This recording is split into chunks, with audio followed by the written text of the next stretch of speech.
Halo pemirsa Kitab Mawas Diri. Dalam video kali ini, saya akan membawakan sebuah pembahasan yang berjudul Sejarah Kabupaten Sragen dan Tumenggung Alap-Alap. Semoga pembahasan ini dapat menjadi pengetahuan untuk kita semua.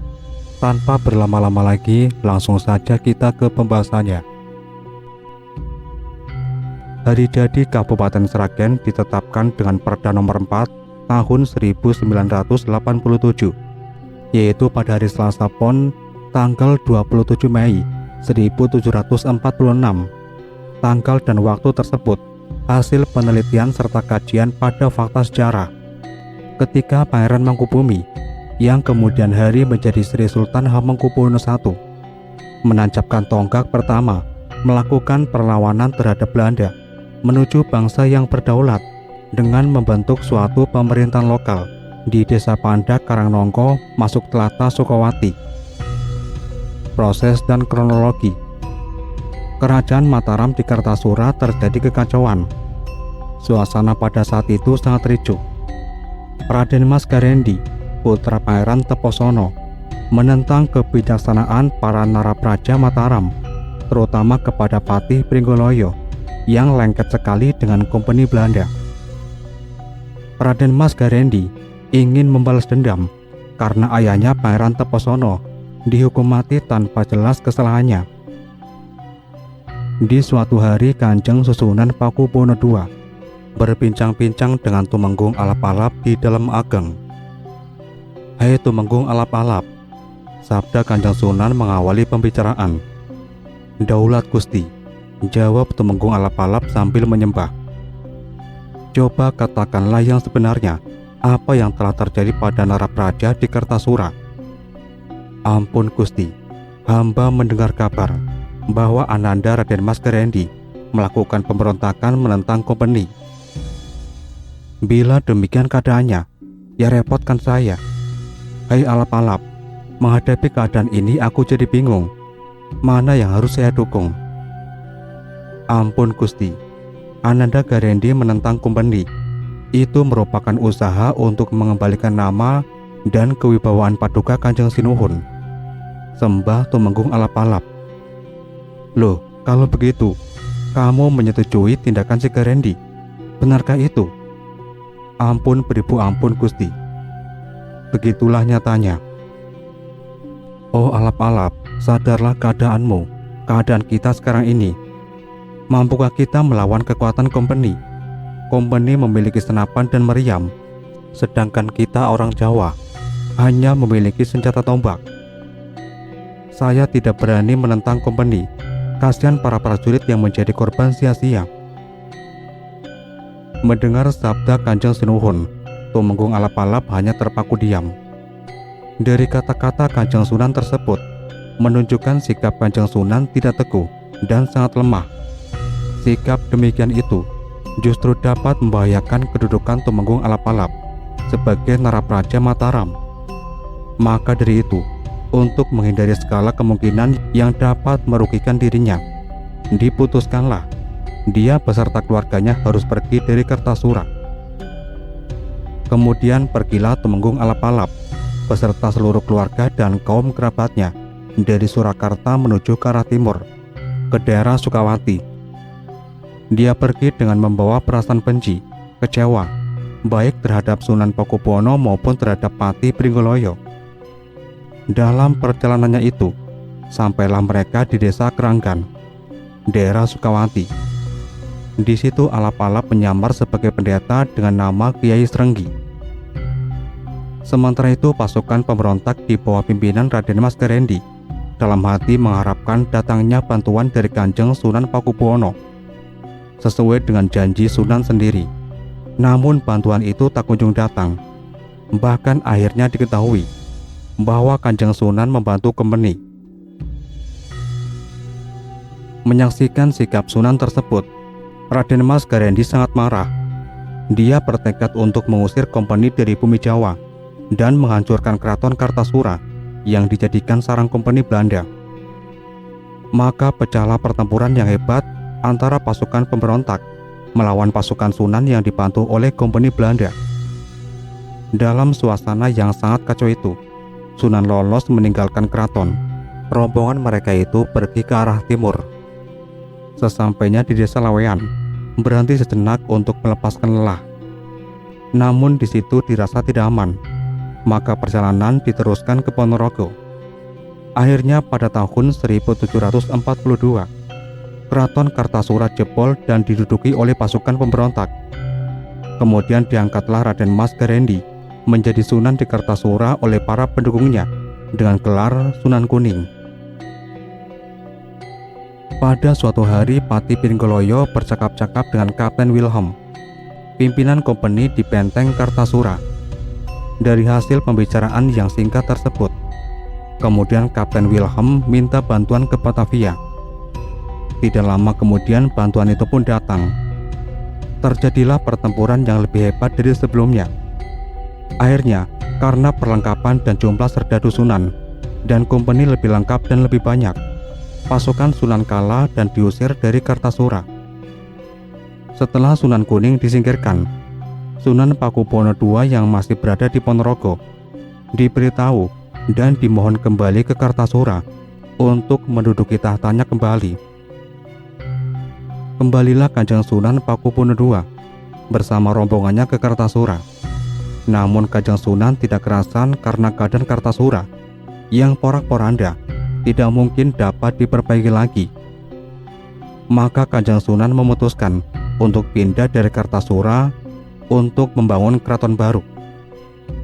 Kemudian dipilihlah Desa Sala sebagai calon keraton yang baru.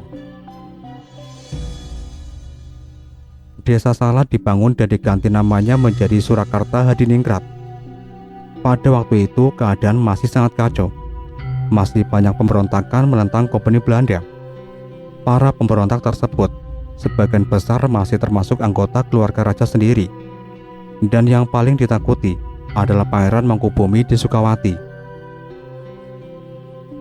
Pangeran Mangkubumi, adik dari Sunan Pakubuwono II di Mataram, sangat membenci kolonialis Belanda, apalagi setelah Belanda banyak mengintervensi Mataram sebagai pemerintah yang berdaulat. Oleh karena itu, dengan tekad yang menyala, bangsawan tersebut lolos dari istana dan menyatakan perang dengan Belanda. Atas sikap adiknya tersebut, Sunan Pakubuwono II tidak tega kepada adiknya, tapi karena sudah berutang budi kepada kompeni, beliau memberi bekal berupa tombak pusaka keraton, yaitu Kanjeng Kiai Pleret, dan uang secukupnya.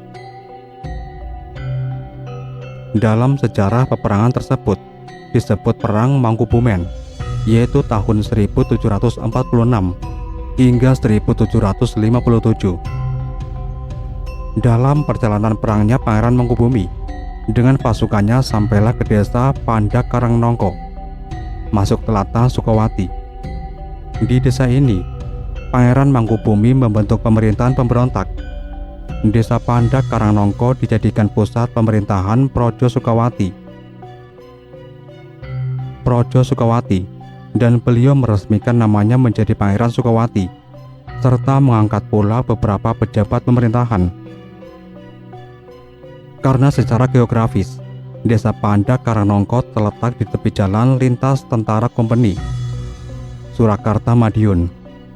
Pusat pemerintahan tersebut dianggap kurang aman, maka kemudian dipindah ke desa Gebang yang terletak di sebelah tenggara desa Pandak Karangnongko.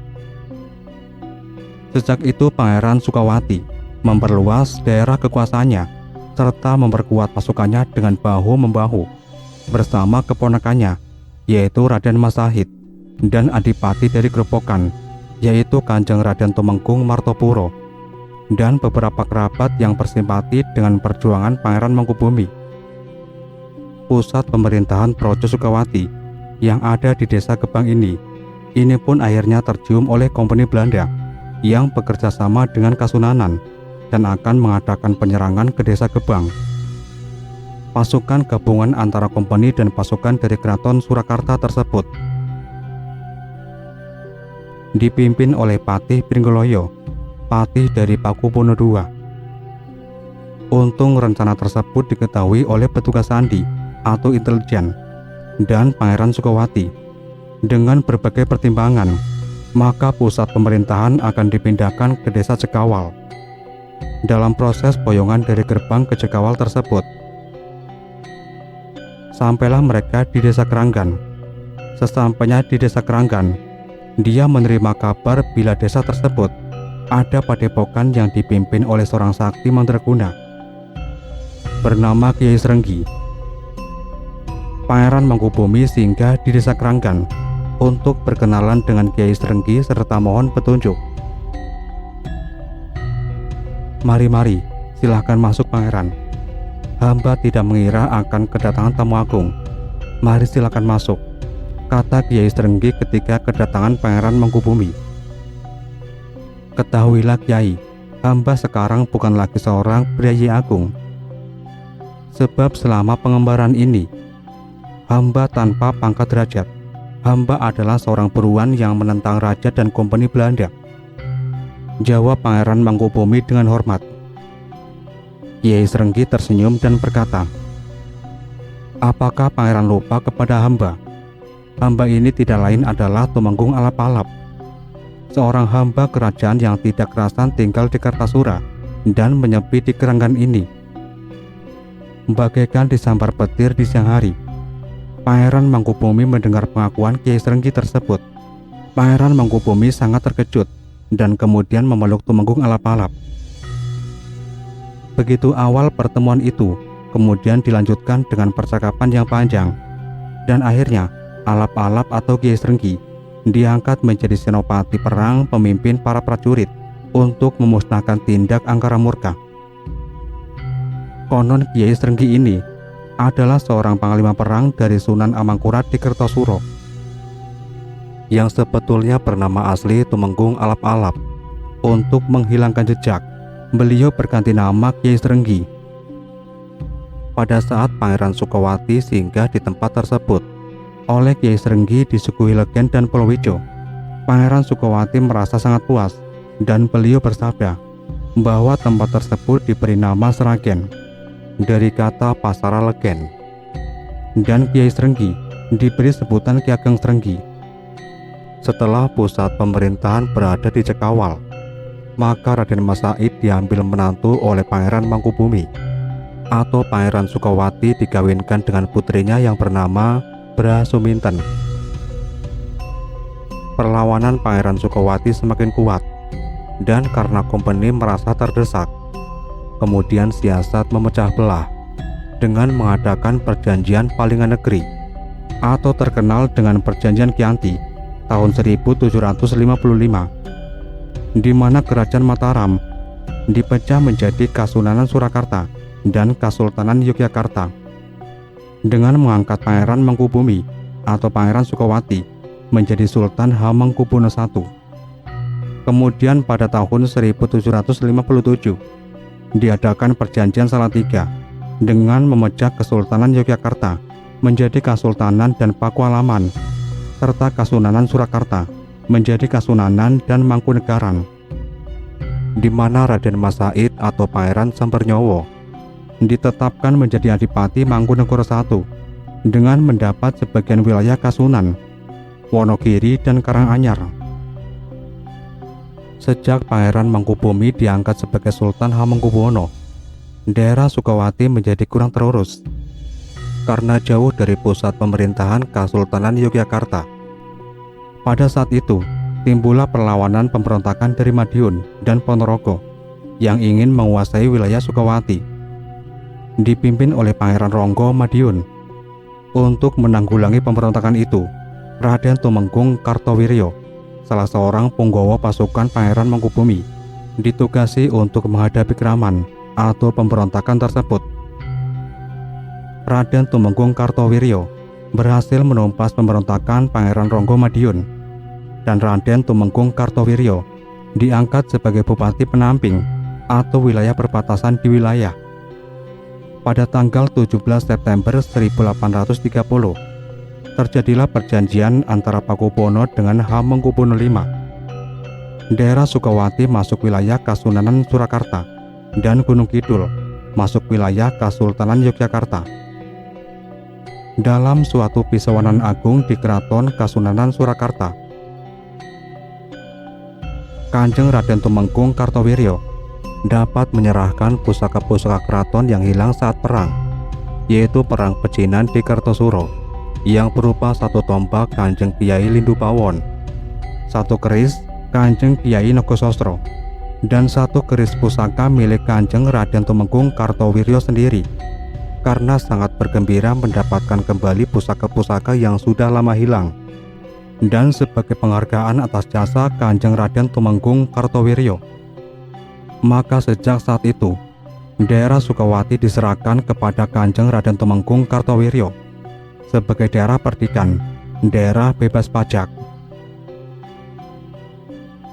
Selanjutnya pada tanggal 12 Oktober 1840 dengan surat keputusan Sunan Pakubuwono VII, yaitu Serat Angger-Angger Gunung, daerah yang letaknya strategis ditunjuk menjadi pos tundan, yaitu untuk menjaga ketertiban dan keamanan lalu lintas barang dan surat, serta perbaikan jalan dan jembatan, termasuk salah satunya adalah pos Tundan Sragen.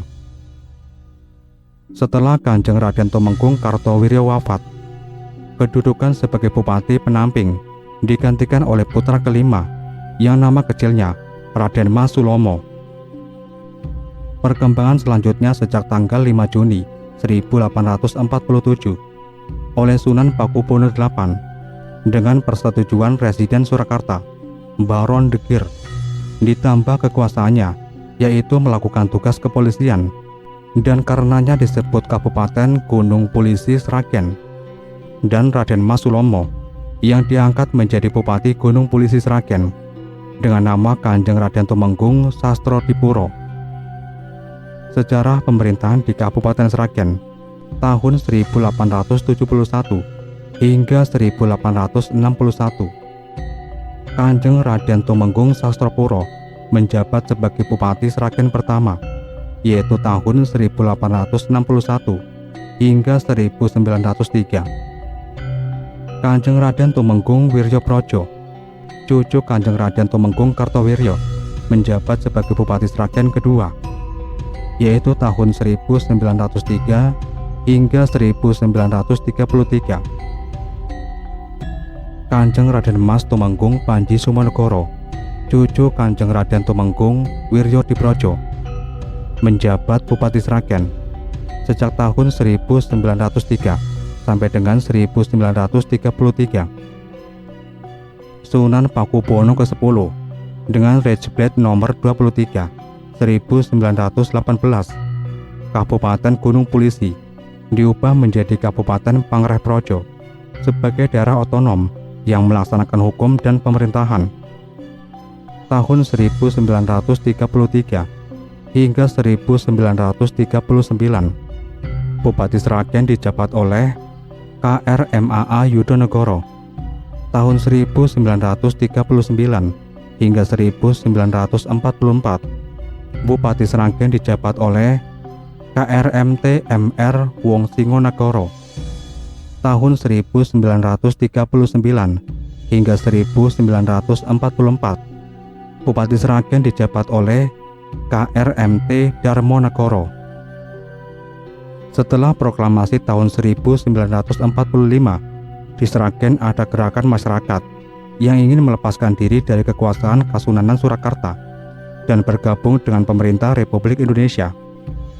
Keinginan masyarakat itu disalurkan lewat Komite Nasional Indonesia Daerah atau KNID Sragen yang terbentuk pada bulan September 1945 dengan susunan sebagai berikut: Ketua KMRTP Mangunegoro, Wakil Ketua Suharni Kusumodirjo, cucu Kanjeng Raden Tumenggung Wiryodiprojo. Anggota 25 orang, antara lain S. Mloyo Pranoto, Indarjo, Cipto Pranoto. Keputusan KNI Daerah Sragen: 1. Menyampaikan keinginan rakyat Sragen untuk melepaskan diri dari ikatan Swapraja kepada Bupati Darmonegoro. 2. Bila Darmonegoro bersedia untuk tetap diminta menjadi Bupati Sragen, Bupati Darmonegoro tidak bersedia memenuhi permintaan KNI daerah Sragen dengan alasan sebagai abdi dalam, beliau harus tetap setia kepada raja. Sikap melepaskan diri itu bertentangan dengan keputusan pemerintah kerajaan. Maka sebagai jalan tengah, Bupati Darmonegoro lebih baik menyingkir ke Solo. Untuk mengisi kekosongan tersebut, dibentuklah Dewan Pemerintah Daerah Kabupaten Sragen dan mengusulkan Kanjeng Mas Raden Tumenggung Pangeran Mangunegoro sebagai Bupati Sragen. Untuk menyatakan lepas dari ikatan suap raja, diadakan rapat umum di halaman gedung kontrolir atau kantor Pemda sekarang yang dihadiri oleh massa atau rakyat, organisasi perjuangan, dan lurah desa se-Kabupaten Sragen pada tanggal 26 April 1946. Dan mulai saat ini, Kabupaten Sragen menjadi bagian dari Negara Kesatuan Republik Indonesia. Sampai di sini dulu pembahasan kita kali ini. Dan nantikan pembahasan-pembahasan menarik berikutnya. Tetap di channel Kitab Mawas Diri.